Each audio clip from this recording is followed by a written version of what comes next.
Welcome to Prelude to Ulysses. This is Alex reads Ancient Evenings by Norman Mailer.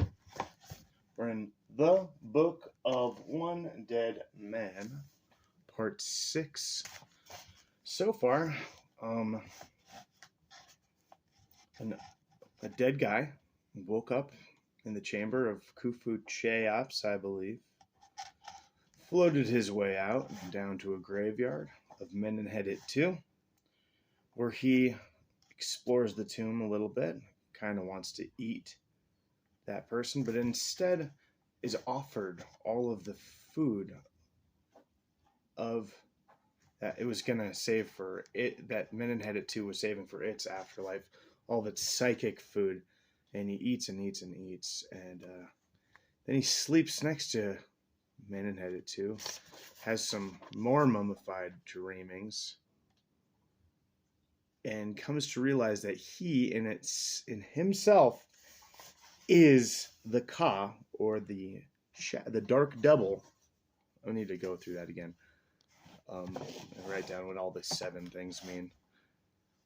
He is Menenhedet II. He is the Ka of Menenhedet II, which is pretty neat if you ask me.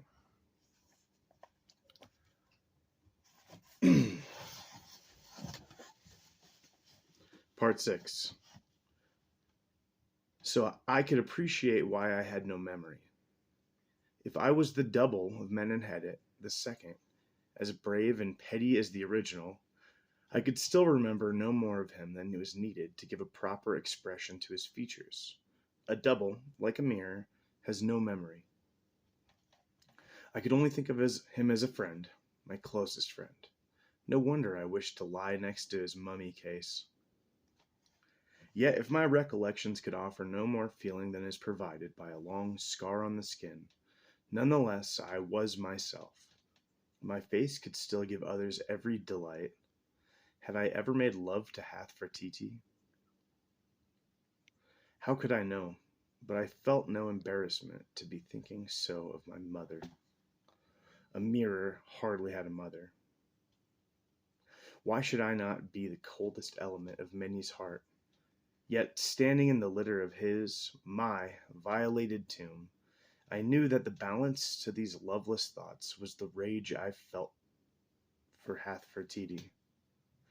At this instant I could have killed her, for soon I must leave this place. Soon, if I dared, I would have to take the road through the western desert that led to the Duad and the land of the dead. Did it really exist, as the priest said, with monsters and boiling lakes? How could I endure the trials when I could not remember my deeds and would hardly be able to explain them? A fear of dying came to me for the first time, a true fear. I understood that I could cease to die in the land of the dead, to perish with one's Ka. I was to die forever. To die in the land of the dead, to perish with one's Ka, was to die forever. The second death was the final death. Oh, how rank were my circumstances, how unjust. Hathfertiti had done so little for my tomb. In this rage I was hardly able to breathe. Anger was too powerful an emotion for the delicate lungs of the Ka. The Ka was reputed to be short of breath. That was why a sail was supposed to be painted on one wall of the tomb. It might encourage the breath of the Ka to return. But here, on these walls, was no painted sail. Suffocated by my fury, I did try, nonetheless, to bring before me the image of one, and succeeded in stirring a breeze to titillate the hairs in the nostrils of my nose. How could I be dead if the hairs of my nose were so keen? Yet, in taking this clear breath, the fear of dying a second time came over me with force equal to my rage. For Hathfertiti's oversights would cost much. Where was the painted portrait to show me standing near water? What would I drink? Like an omen came a dry spot, fierce as a boil, to the back of my throat. Nor had any of the 4 doors of the winds been drawn on the sides of my coffin. And of course I could not breathe easily if such an insult had been given to the winds. Curious mother, She had also neglected to prepare a box with my navel string. So, too, I had lost one more route through the land of the dead. Here was another oversight. So soon as I examined the rolls of papyrus packed in my coffin with me, I could recognize that the texts of important prayers were missing. I was amazed at how many I could remember. The chapter of not dying a second time, the chapter of not allowing the soul of a man to be shut in, the chapter of not allowing a man to decay in his tomb. I was beginning to feel an anger so large and so fortifying that my rage was calm. I felt a great desire to summon Hathfertiti. As if to search for a light, I knelt. Under the litter of linen, I discovered a dead beetle. Yes, the dung beetle there before me, just as it used its hind legs to push a ball of dung many times larger than itself up into a safe hole where this dung could feed its eggs. So did the priest use to tell us how Khepera, looking like a giant beetle, Khepera, looking like a giant beetle, carried the boat of Ra across the sky every day, rowing with his 6 legs through the heavens. That was a popular explanation. That was a common explanation popular for children and peasants. I, however, had no need of such stories. I could believe that if a great god chose to hide in a beetle, it was because gods like to conceal themselves in curious places. That was the first law of great secrets. Therefore, I ate each of the dead beetle's wings, just as slowly as my palate could bear. The dry membranes cut like little knives, and the head, although I chewed it carefully, turned out to only be a small, dry grit.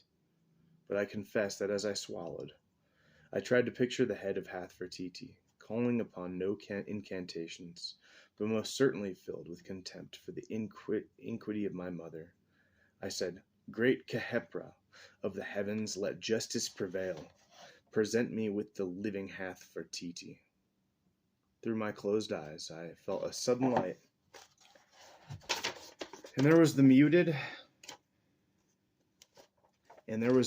sound of thunder through my feet. But when I lifted my head, it was not Hathfertiti I saw. Before me, instead, was the gaunt body of the Ka, of old Menenhedet I. I cannot say I liked the way my grandfather looked at me. Yet another wonderful short part of this book. So he's kind of figured out what he is. It doesn't say if he is inhabiting the corpse or if he's still separate from the corpse. I think he's still separate, and I think he's still in the tomb. He found out that his mother had neglected several important details relevant to the passing into the afterlife for Egyptians, I'm assuming. And he's frustrated. He's thinking about how the sun god Ra represents himself sometimes as being rode across the sky as a beetle, by a beetle or something. Not sure if the beetle is the boat and the legs are oars or what. And in this hatred for the sun god Ra, or disdain, I'm not really sure what he's feeling. Maybe subconscious disdain for the sun god Ra, he eats a beetle slowly, as if to take the vehicle of God, the metaphorical vehicle of God, and chomp it down. He's blaming his mother, of course, as we all do. And asks for her to be summoned from the gods before him. And instead, his great-grandfather, his mother's grandfather, I think, or maybe it's like descendant of male lines, shows up, and he looks upset. Love this book.